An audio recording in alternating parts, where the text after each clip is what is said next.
This week, MyWhoosh released update version 3.5.0, so let's hop back in and see what it's all about. There's my avatar, somehow looking more like a goober than the real-life me. I'll take it. I actually used the workout builder to create a recovery ride for myself today, which was pleasantly simple. It felt nearly identical to building a workout in Zwift, but I'll save a full review of the MyWhoosh workouts and custom workout builder for another video. Just understand that this is what I'm clicking through on these screens to load myself into the world.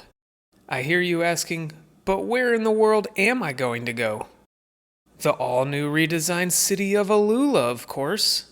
There's an aptly named culture ride, and as a very uncultured individual, I view this as an opportunity to become a scholar and a well-learned man.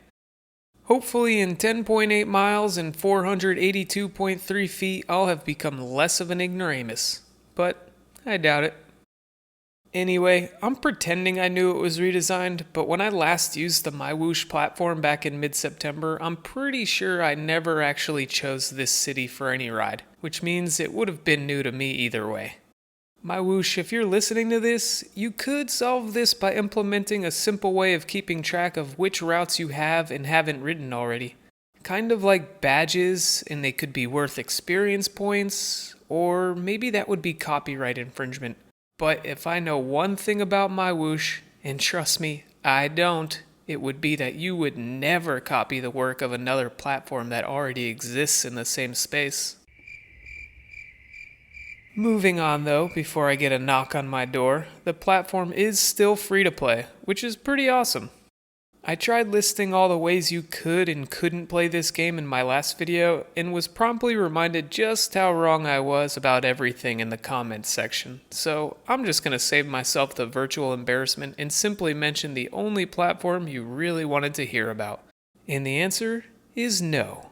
MyWhoosh is still not available for Mac OS. The person running MyWhoosh's social media accounts is spam pasting this statement to the endless feed of comments requesting Mac support. We're actively working on the Mac build, and we're aiming to release it by the first quarter of 2024. Thank you for your understanding. There is a bit of irony in me poking fun at their social media person for copy-pasting their canned statement, and then me copy-pasting that copy-pasted statement into this video. But if you can't beat them, join them, I guess. Anyways, this mid-20 frames per second recording was done on an iPhone 12 running at approximately half the heat of the sun. Back in September, I had the game crash on me from my phone getting too hot while running the app, so this time I learned my lesson and set my caseless phone on an igloo freezer pack, all sitting within a Tupperware container on my desk. And we can look at this one of two ways. Either that's the most absurd thing anybody has ever done to record a video about a cycling video game, or we can pretend that virtual reality has come so far that the actual desert heat of the city of AlUla is radiating through my phone. Rather than face the reality that my technological setup is a complete embarrassment, I choose to believe the latter scenario. But this poses a new problem. How am I to trick my brain into believing the desert heat of AlUla is being passed via the magic of electricity from some city beyond the horizon onto my easy-to-assemble IKEA workstand if I don't even know where AlUla is? Well, like any good scholar and well-learned man hoping to become less of an ignoramus in 10.8 miles or fewer, I asked ChatGPT. Specifically, I said, in 2 paragraphs describe the city of AlUla. And here's how our future AI overlord responded. AlUla, located in the northwestern part of Saudi Arabia, is a city that effortlessly blends the ancient with the contemporary. Its historical significance is underscored by the UNESCO World Heritage Site status granted by Medine Salah, a remarkable archaeological complex that once thrived as the southern capital of the Nabatean Kingdom.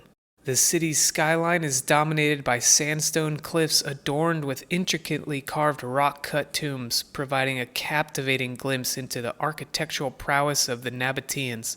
AlUla's landscape, characterized by the stark beauty of the Arabian desert, is softened by the presence of the AlUla Oasis, where lush date palm groves flourish, creating a striking contrast against the desert backdrop.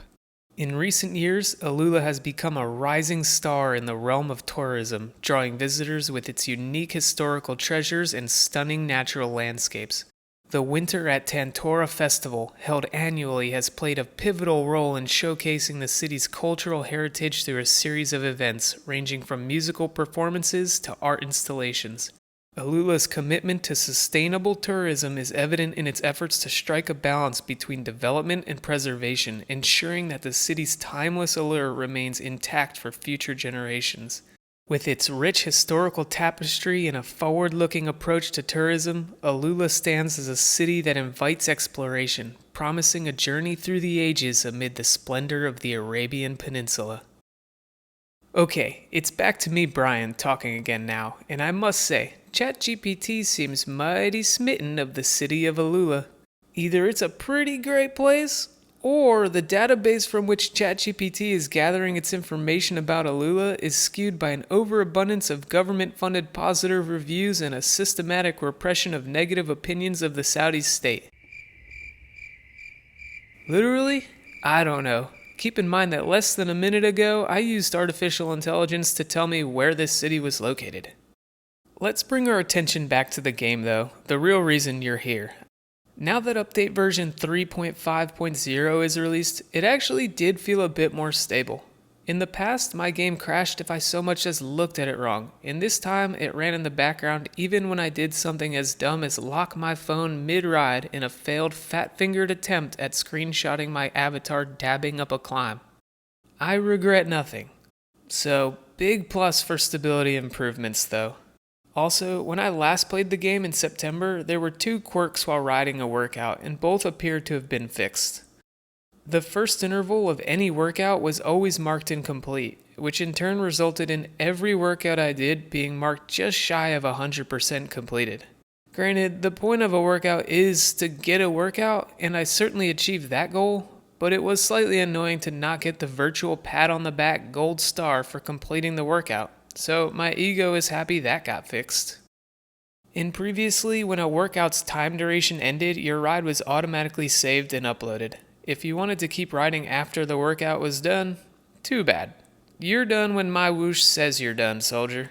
Or at least that's how it used to be. But that's fixed now too. And similarly to Zwift, it'll pull up a workout completion screen at the end of your workout's duration, but allow you to minimize the screen and continue riding in free roam afterwards if you'd like. Once you end the ride, it'll upload the complete ride as one file, the way it should have been all along. So kudos to MyWhoosh for fixing these 2 issues. And those examples kind of sum up the whole MyWhoosh experience. It truly does appear to be trending in the right direction. There's still the glaring issue of no macOS support, and for that reason, I'll likely limit my interaction with MyWhoosh to short duration recovery rides here and there. If you've enjoyed this video, you should definitely share it with a cyclist that hates riding indoors, because I heard that they love it when you try forcing virtual cycling upon them. Also, try tapping the like button with a tire lever. I'd be interested in hearing if that works. And until next time, have a great ride.